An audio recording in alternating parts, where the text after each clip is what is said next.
Hi, how's everything going? I hope you're having a good day. My name's Linda, and this is Lilybug's Library, and today is Poetry Thursday. So I have something a little different today. So I found this book in amongst my father's things after he had passed away, and I don't know for sure, but it seems as though it's something that may have been given to the soldiers when they went to Europe in World War II.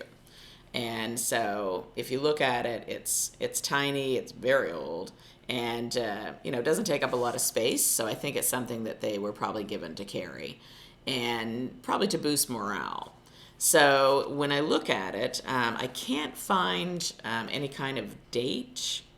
I don't think.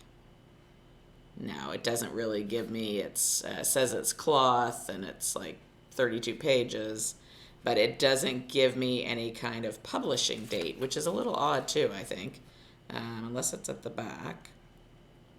No, I don't see anything to tell me how old it is, really.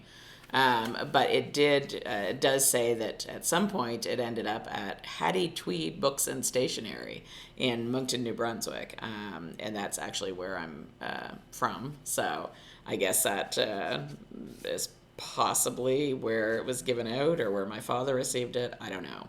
But inside, it's got a lot of sweet pictures. Let me see if I can find another one here. This one says Among the Wreckage. So it's, I never know which way to go. There we go. And let's see. There's another one here that has a man with some sheep. And let's see if I can find a bigger one that is, yeah, this is one of these little girls. So I think it's something the soldiers would have really appreciated, being so far away from home. And let's face it, they weren't getting a lot of happy things. So I've got just a few small poems out of it. So the first one is a song of Canada. And it says, "Sing me a song of the great Dominion, soul-felt words for a patriot's ear. Ring out boldly the well-turned measure, voicing your notes that the world may hear. Here is no starveling, heaven forsaken, shrinking aside where the nations throng. Proud as the proudest moves she among them, worthy is she of a noble song.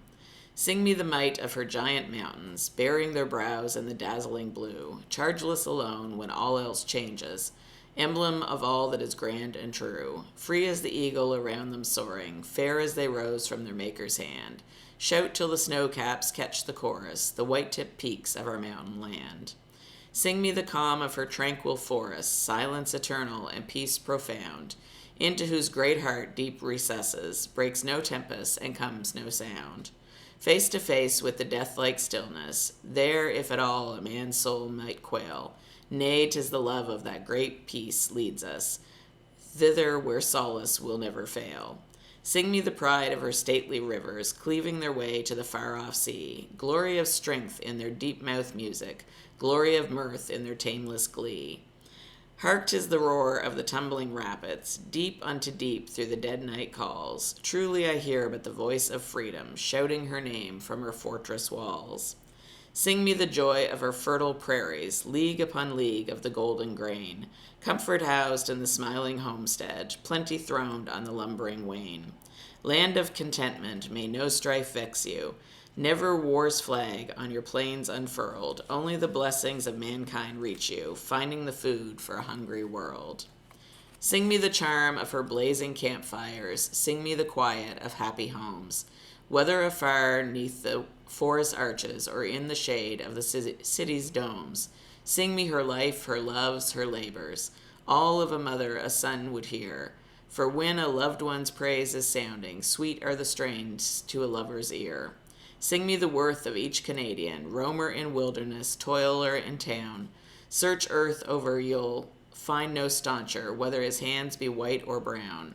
Come of a right good stock to start with, best of the world's blood in each vein, lords of ourselves and slaves to no one. For us or from us, you'll find we're men." And it's from Robert Reed.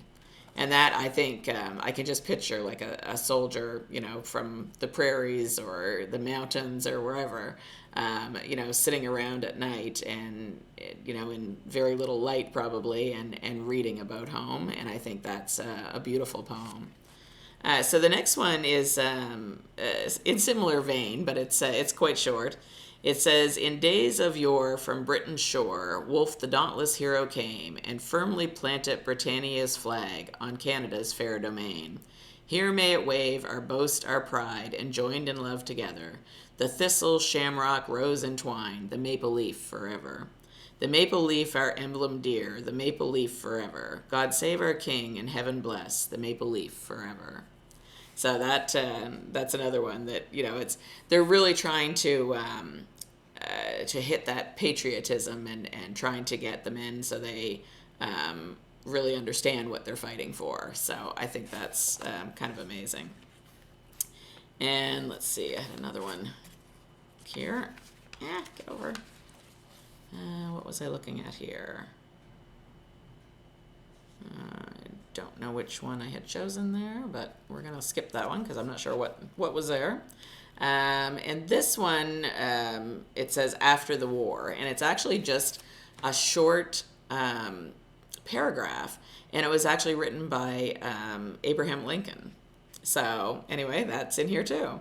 It says, "After the war, with malice towards none, with charity for all, with firmness in the right, as God gives us to see the right. Let us strive on to finish the work we are in, to bind up the nation's wounds, to care for him who shall have borne the battle, and for his widow and his orphan, to do all which may achieve and cherish a just and lasting peace among ourselves and with all nations." So that one's really nice too. That's, telling you there'll kind of be an end to this, and, we have to think about that. So some really good little poems in there, and quotes. And also, I saw a hymn for Christmas, like "God Rest Ye Merry Gentlemen." I saw that one in there. There seems to be a lot of things like that. And although I read the ones that, seemed more Canadian to me, there are lots of ones, that seem very English.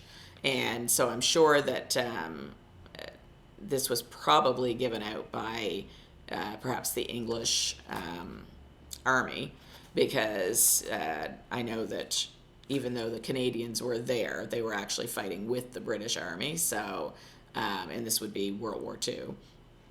So I know that I remember my father telling me, a couple of stories from the war. He didn't talk about it much.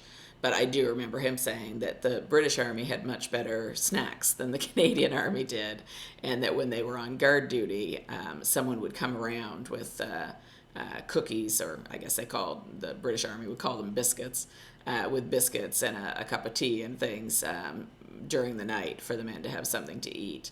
And he thought that was a really good thing. So it's quite likely that this maybe came from the Canadian or the British Army. And I thought it was really interesting. I really like all the different poems in it, and the different way that things were done. So yeah, that was something that I found, and something that I thought was worth sharing with you. There's things in it even from Wordsworth and Tennyson and all kinds of different poets. So, and just the fact that it is so old, I'll certainly keep this one and pass it on to my kids and my grandkids. I do wish there was something in it to tell me more about it. I may look it up online and see if I can find out, a date, or, whether or not it was something that was handed out. I'm just guessing at that.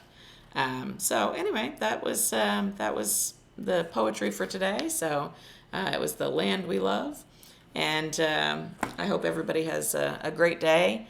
Wonderful husband. I'm down at this end of my table because wonderful husband's still sleeping, but he is on vacation.